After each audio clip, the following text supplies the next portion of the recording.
돈으로 살펴본 하나님의 나라. 복음서에는 돈, 재물, 소유라는 단어가 꽤 자주 눈에 띕니다. 오늘 세상에서 살아가는 우리에게도 중요한 주제인데 예수님도 자주 말씀하셨습니다. 그런데 마가복음은 길이가 짧으니 빈도수가 적은 것이 이해되었는데 요한복음에 의외로 돈에 관한 단어가 적었습니다. 영생, 빚, 진리, 사랑 같은 요한복음이 특징적으로 하나님 나라를 묘사하는 단어들이 있었는데 돈에 대해서는 환전상, 돈괴, 향유 가격 같은 정도만 나왔습니다. 마태복음과 누가복음에서 돈과 관련해 하나님 나라에 대해 알려주시는 교훈이 많이 나왔습니다. 함께 생각해 보도록 하겠습니다. 첫째, 하나님이냐 돈이냐, 당신의 모든 것.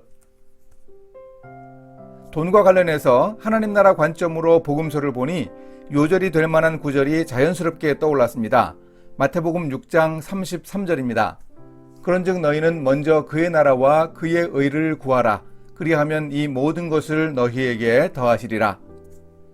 누가복음에도 같은 내용의 말씀이 나옵니다. 누가복음 12장 31절입니다. 다만 너희는 그의 나라를 구하라. 그리하면 이런 것들을 너희에게 더하시리라. 돈과 관련해 하나님 나라를 표현하는 복음서의 교훈에 모든 것, 모든 소유, 다라는 표현이 자주 나옵니다. 예수님이 광야에서 시험 받으실 때 사탄이 자기에게 경배하면 뭘 주겠다고 했을까요? 이 모든 것을 주겠다고 했습니다. 예수님은 이렇게 하나님 나라 이루기를 거절하셨습니다. 예수님의 천국 비유 중 밭에 감추어진 보화나 매우 값진 진주를 발견한 사람들은 어떻게 행동했을까요? 자기의 소유를 다 팔아 밭과 진주를 삽니다. 제자들도 예수님이 부르시자 모든 것을 버려두고 예수님을 따랐습니다. 영생을 얻기 원하는 부자 관리에게 내게 있는 것을 다 팔아 나눠주고 예수님을 따르라고 하십니다. 또한 예수님이 제자도에 관해 말씀하셨습니다. 누구든지 자기의 모든 소유를 버리지 아니하면 능히 내 제자가 되지 못하리라. 이렇게 모든 것, 모든 소유, 다라는 표현을 반복하며 돈의 절대성을 강조하시는 이유가 무엇일까요? 예수님의 말씀이 떠오릅니다. 한 사람이 두 주인을 섬기지 못할 것이니 혹 이를 미워하고 저를 사랑하거나 혹 이를 중히 여기고 저를 경히 여김이라. 너희가 하나님과 재물을 겸하여 섬기지 못하느니라. 하나님과 재물을 동격으로 놓고 비교하며 재물도 주인 중 하나라고 하십니다. 이것이 진리가 아니라 사람들이 돈을 하나님처럼 섬긴다고 지적하십니다. 이렇게 돈의 절대적 가치를 부여하고 사는 잘못된 우선순위에 대해 예수님이 부자농부의 비유를 통해 말씀하십니다. 자기의 형과 유산을 나누는 문제에 관해 질문했던 한 사람에게 예수님이 말씀하신 비유에서 부자농부의 문제는 무엇이었습니까?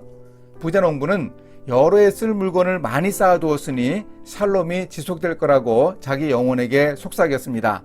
이 사람에게는 돈이 곧 하나님이었습니다. 돈을 하나님처럼 섬겼지만 그날 밤 하나님이 그의 영혼을 찾으시면 애써 준비한 돈이 누구의 것이 되겠느냐고 예수님이 질문하십니다. 이어서 예수님은 돈과 하나님 나라에 대한 마태복음의 산상수훈에 해당하는 말씀을 하십니다. 둘째, 너희 소유를 팔아 하나님 나라 배낭을 만들라. 우리가 자주 하는 염려의 근원에는 두려움이 있습니다.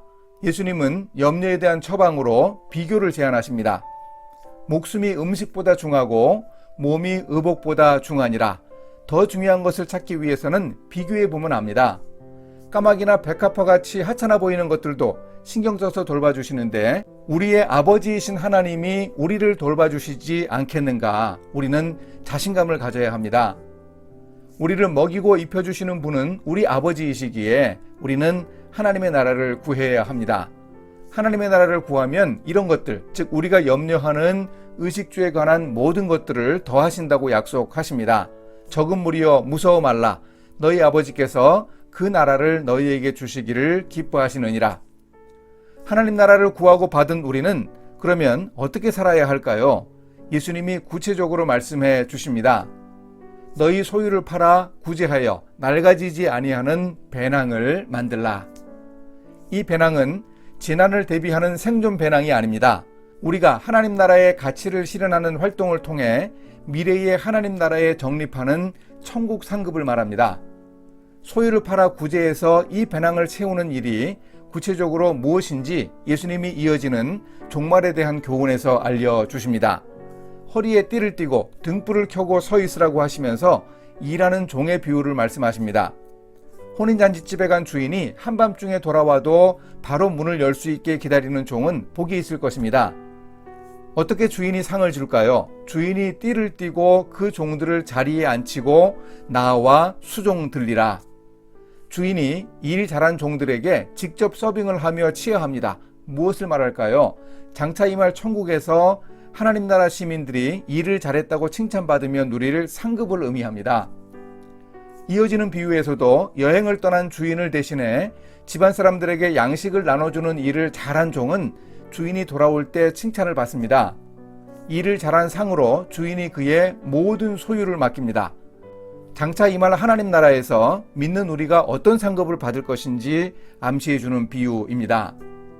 이렇게 오늘 우리도 일터에서 일을 하면서 하나님 나라 배낭의 하늘 보화를 잘 쌓을 수 있습니다. 셋째, 누가 하나님 나라 배낭을 만들었나? 하나님 나라 배낭을 제대로 만든 사람이 있을까요?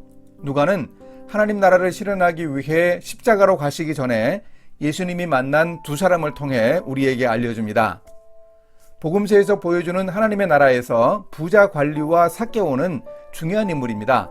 돈과 관련해서도 특히 그렇습니다. 예수님을 찾아와 영생을 얻는 방법을 질문했던 부자 관리에게 예수님은 내게 있는 것을 다 팔아 가난한 자들에게 나눠주라고 하셨습니다. 이것이 바로 너희 소유를 팔아 구제하여 낡아지지 아니하는 배낭을 만들라는 하나님 나라 배낭 만들기였습니다. 그러나 큰 부자였던 관리는 예수님의 말씀을 듣고 심하게 근심했을 뿐 실천하지 않았습니다. 여리고 세무서의 세리장이었던 삭개오가 이 일을 실천했습니다. 부자 관리만큼 부자였을 삭개오는 예수님이 누구신지 알고 싶었습니다. 예수님이 나무 위에 올라간 삭개오를 부르셨고 예수님을 자기의 집으로 영접한 후 삭개오는 예수님 앞에서 공식적으로 선언했습니다. 주여 보시옵소서, 내 소유의 절반을 가난한 자들에게 주겠사오며 만일 누구의 것을 속여 빼앗은 일이 있으면 네 갑절이나 갚겠나이다.